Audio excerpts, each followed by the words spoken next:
All right, let's take a look at the actual grip here. For phones, it's perfect. This opens up.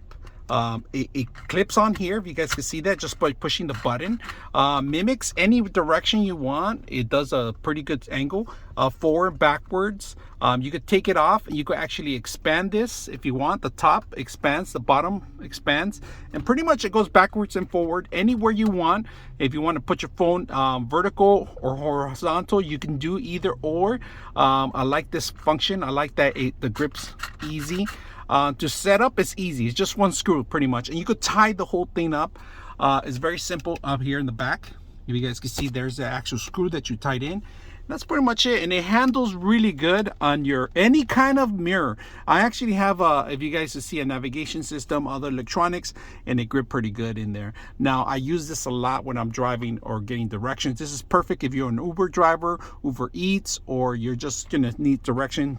If you don't have a navigation system, this is another way to do it. So I hope you guys enjoy the video.